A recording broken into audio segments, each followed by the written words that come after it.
What if I told you launching an online business doesn't have to be super complicated, and that I actually launched my own online business without a business plan, and now I'm making over $500,000 in my business each year? I bet you might be wondering, how? Well, after running my business for over 6 years and seeing so many people launch their own online businesses, some successful, some not so successful, I am breaking down how you could launch your own online business in 8 basic steps. And I do have a bonus step thrown in here at the end of this video that you will want to stick around for, because it's probably the step that took me the longest to actually do and wish I would have done it a lot sooner. Now, since I want to make launching an online business super easy for you, I'm going to throw in a quick caveat here. It is going to be the easiest for you to launch a service-based business, meaning working with clients one-on-one. It may not be the ideal situation that you want, but trust me, you're going to need to start here first to get to the place where maybe you're selling digital products like courses or digital downloads or like that Etsy stuff, because starting at this service-based business process first is going to allow you to make more money faster, and it is actually going to help you get into the digital product and like that passive income stuff quicker and give you more success over there if you do service-based first. It's kind of like earning your stripes in online business. And I know this from experience. When I got started, I got sold the idea that if I just made this course, I could sell it passively, passive income, and sip Mai Tais on the beach. Well, it doesn't work that way. You've got to earn your stripes. You've got to show people that you can actually deliver on what you're promising. And you've really got to nail down your process to explain to people why your process is best and how you're going to help them get the solution that they want. And without working with clients one-on-one, it's going to be a lot harder to do. So I definitely think that's an end possibility for you. But talking about launching an online business, you've got to probably start launching with a service first. And there's one more last thing again, before we jump in the steps. I know you want to hear this, but I want to make sure I'm laying everything out on the table here. Business, legal stuff. Yes, there is legal stuff with business. That is not my zone of genius. That is why I hire a lawyer and I have an accountant. So I would recommend checking out the Contract Shop by Christina Scalera or the legal page, Paige Griffith, and check out all their content, because they are the legal people that I would go to around all things legal starting an online business. All right, now let's finally get to step 1. What problem can you solve? Or even thinking it a little bit deeper, what problems do you like solving? Listen, business exists for solving a problem. For example, I have my program, Video Strategy Academy. And the problem that my Video Strategy Academy program solves is showing business owners how they can get started on YouTube and DIY their own YouTube strategy and YouTube videos. Now, my agency, which is my service side, which is where I started, the problem that is solving is basically doing the entire YouTube video for our clients, right? We literally tell them what they need to film and they send it to us and they magically get a YouTube channel. So that's the problem I'm solving. Overall, the problem in my business that I'm solving is helping people get on YouTube, but each side of my business solves a little bit different of a problem based on the person that we're solving that problem for. Let's do a couple more examples. So a copywriter. If you are a freelance copywriter, you could be solving a lot of different problems. So really think about the one problem you like solving. I have a copywriting client, and what her bread and butter is launch copy. So how to write launch emails and how to sell more in copywriting with launch copy, right? Launch emails, launch sales pages, launch ad copy, launch social media copy, right? Now you could also be a copywriter, and the problem that you solve is writing website words, and you could specialize in writing people's websites. You could also be a copywriter, which I have hired myself to write my content. So her specialty is literally just taking these YouTube videos, writing them all up to look good in a blog, and turning them into social media posts as well. So each one of these versions of a copywriter are solving 3 different problems, and they are in their own special zone. So this is the point where I challenge you to think about, what is that one problem that you like solving? Because if you are a copywriter, maybe you don't like repurposing content, or maybe you don't like writing website, but you really like launch copy, or maybe you do really like website copy. So you've got to stop here at this step and think about, what problem do you like to solve? I will say this is also why it's pretty important to start with a service-based business, because you can play around with this. You don't have to like commit to anything. You can get a client that you're solving their launch copy problem for and say, I actually don't like doing this. Or you could get a client for content writing and say, I actually really like this and I want to double down over there. And so this is a great opportunity and this very first step to really figure out what you like doing, because the last thing you want to do is launch an online business that you hate. That's why you're launching an online business, right? You want to love what you do. So this gives you some space to kind of experiment and figure out what it is you like to do. I will tell you, when I got started, my very first venture into my online business wasn't YouTube. I started playing around with getting clients before I quit my 9-to-5 job, and I was an Instagram manager. And so I was helping a client grow her Instagram by responding to comments and going and commenting on other accounts to help her grow her account. And that's when I realized, not for me. And so that got me over into YouTube and playing around with YouTube. So again, very important step here in step 1. So once I figured out YouTube was kind of the zone that I wanted to go in, there was a problem that I ran into. And this is step 2 of launching your online business. And it's, who do you want to work with? When I started with the good old spray and pray method. Like, I would work with anybody and I tried to work with everybody. The problem that happens with the spray and pray method is nobody really knows who you are for. So when you try to be something for everybody, you end up being nothing for everyone, right? So they aren't sure if you're the right fit for them or not. And that's what kind of happened to me for a while. I skirted down this line between working with business owners or working with people that wanted to grow their YouTube channel. And I wasn't talking loudly to either one of these groups of people. So neither one of them knew if I was the right fit for the problem that they had, until I realized I'm doubling down on business owners. I'm focusing on business owners. And when I started changing what I was saying and how I talked about YouTube for specifically business owners,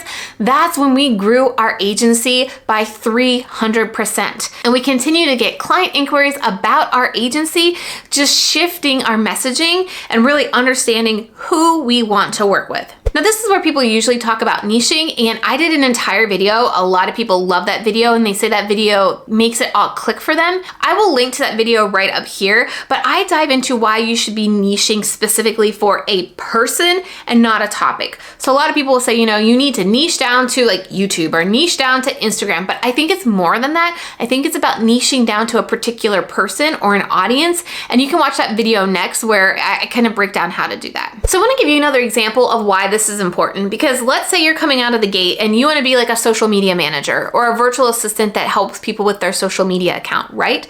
You could be a social media manager for influencers, or you could be a social media manager for business owners, because influencers and business owners have different goals being on social media, and they have different problems being on social media. So if you know you want to work with business owners, you need to make sure what you're saying and how you're talking about what you do hits on the pain point business owners have, like getting clients and growing visibility and maybe booking speaking engagements. Whereas influencers, you want to be talking about how to grow their account, how to get more followers, how to book those brand deals, right? This is why it's so important in step 2 to understand who you're talking to, because it's really going to affect how you say what your online business is all about. Now, again, I will reiterate here, steps 1 and steps 2, we don't need to stress over to launch our online business. This is a time as you're getting started that you can experiment, play around with different types of people, play around with different problems you like to solve to really figure out, you know, what is your bread and butter? What is your sweet spot? Step number 3 is deciding on your offer. So what is it you're going to actually sell? I will tell you, once you figure out your offer, which I'm going to give you some examples of offers, but I will suggest you come out of the gate, I think I said this already, trying to find people that are going to beta test. So maybe you do your offer for them for free, but you tell them in return, you want feedback from them. You want to hear how you could do this service better, or what they liked, what they didn't like.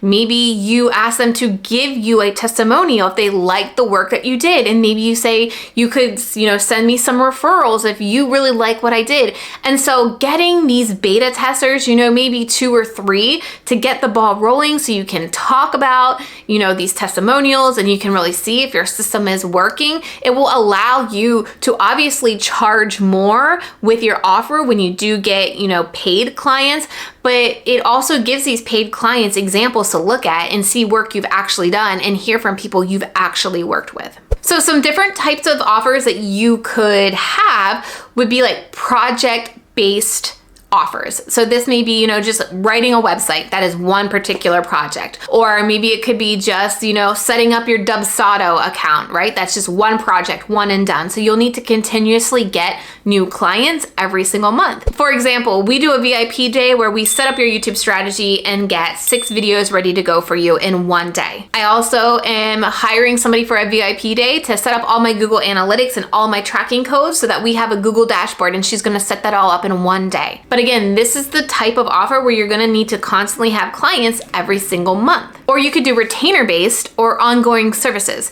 So this is what we do in our agency. We charge a monthly fee every single month to put a weekly video up on our clients' YouTube channels. We've had clients with us for over 2 years, and they pay every single month to get a weekly YouTube video up on their channel.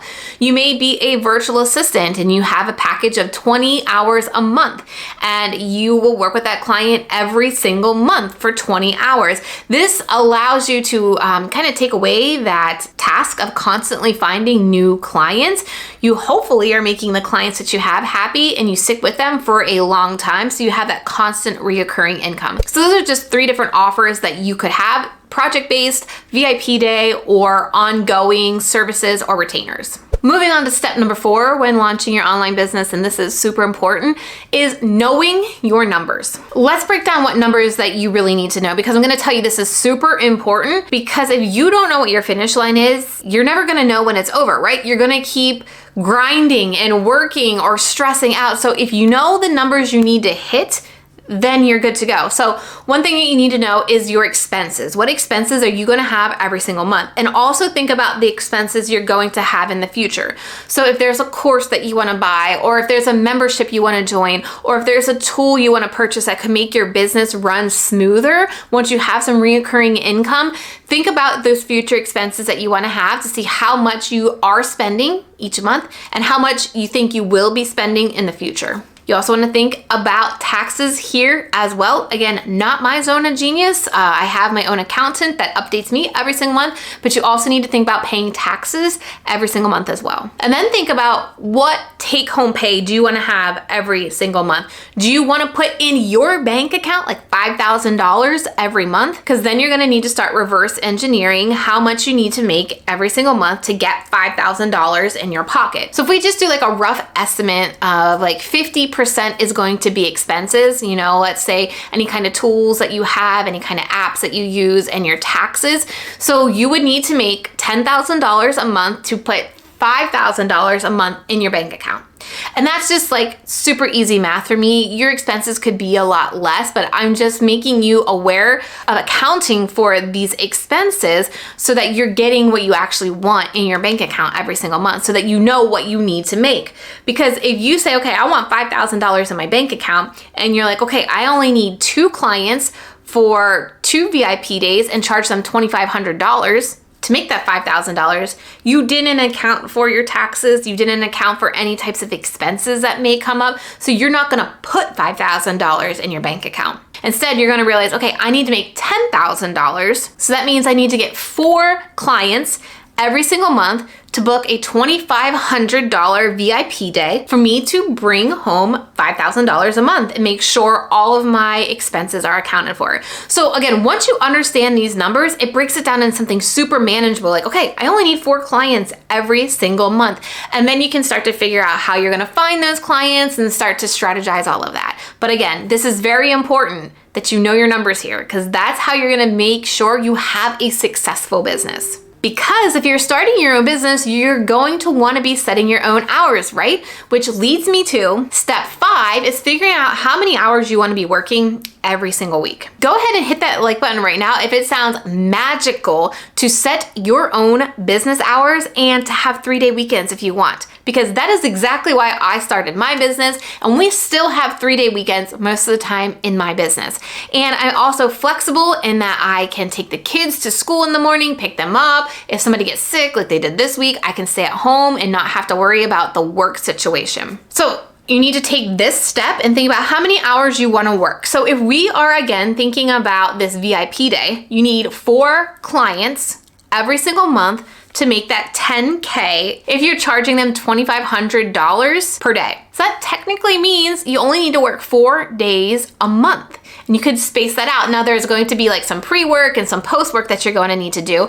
But even if it's just that, that's 3 days, Tuesday you do the pre-work, Wednesday you do the VIP day, Thursday you wrap up and send the project off. You only need to work Tuesday, Wednesday, Thursday. Or if you're going to do retainer work and it's 20 hours a month, you only need to work 5 hours a week. Maybe that's 5 hours all in one day. Maybe it's 2 hours and 2 hours, however you want to space it up. But this is where you really start to figure out, again, once you know your numbers and you know the hours that you want to work, how your online business is not only going to be successful, but work in helping you create the life that you want to lead. Now, as I share step number 6, there's something that you may not realize when you're really in the thick of launching your online business. And this step number 6 is going to be really important for you to actually pull this all off. And step number 6 is to pick one person to learn from and turn everybody off, basically. What I see so many online business owners do, especially when they're getting started, is they try to learn everything from everybody. And what happens is they go into analysis paralysis. They're figuring out how to email market. They're figuring out how to set up a website. They're figuring out how to set up a funnel. They're figuring out how to be on Instagram. And they're not actually making money in their business or consistent money in their business yet. So I highly recommend at this point in launching your business, you pick one person to learn from for like a year and implement their strategies and not look at other people's paper, so to speak, so that you actually are implementing and not getting into analysis paralysis or having squirrel syndrome, thinking you need to do all this other stuff as well. I want you to always be learning and always be improving, but you don't need to be learning a million things at once to launch a successful online business. Step number 7 is probably just as critical, and it is to make a plan. I personally like to work in 90-day segments, and then I can really figure out how many projects I can actually complete in 90 days. I know this, I've done this for 6 years so I know what I realistically can complete in 90 days. I do look at my year at the beginning of every year to kind of have an idea of how my 90 days will break down throughout the year, but it's really important to make like a 90-day plan so you can start breaking down the projects you want to complete into months, into weeks, and into days. Because it is going to be important for you to actually implement this stuff. And I have found that if you don't have things on your calendar, you don't set yourself due dates, you're gonna fall back into analysis paralysis and not actually do things. So as you make plans, it allows you to take this big action item like launch an online business or launch your VIP services into smaller steps to actually get you there without overwhelming you. I'm gonna go into step number 8, but remember, right after step number 8, I'm going to be sharing that bonus step that's probably the one that I wish I would have done most when I launched my online business.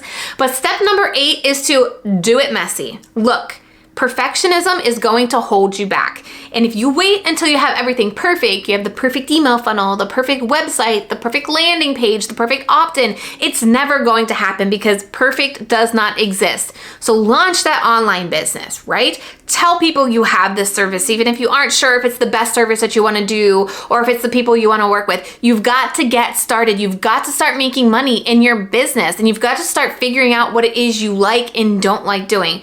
And you're not going to be able to do that if you don't just get it out and do it messy. Many of you probably didn't even know that I was a social media manager as my very first online business, right? So as you start to progress and you learn and you change, nobody's going to know probably where you actually started because they're going to see you as you grow. So don't worry about it right now. Get started messy, but just get started. Here's that bonus step that I promised, and it is to find people or a community. You do not want to do this online business thing as a lone wolf, especially if nobody in your general area knows what it is what you do. It's overwhelming. You never know if what you're doing is working or not. And so having a community, having people that you can rely back on, having people you can ask questions for is such an important step to launching your online business. You could find this in Facebook groups, you can find this in masterminds, you can find this in some courses, but I think it is critical when you're launching an online business to have some type of community that you can fall back on to just have support. These communities are also great for finding referrals and finding clients as well. It's kind of like that networking thing that we used to do in public, but now we don't. These online communities, or finding your online community, is critical in launching your online business. Here's a very important step for you to do now. Make sure you are subscribed to this channel, because the next video that I am going to publish is all about how to grow your audience if you're starting at zero. So we talked about how to launch your online business now, but how do we grow your audience to start getting those clients and getting people to book you to work with? So make sure you're subscribed so that you don't miss it.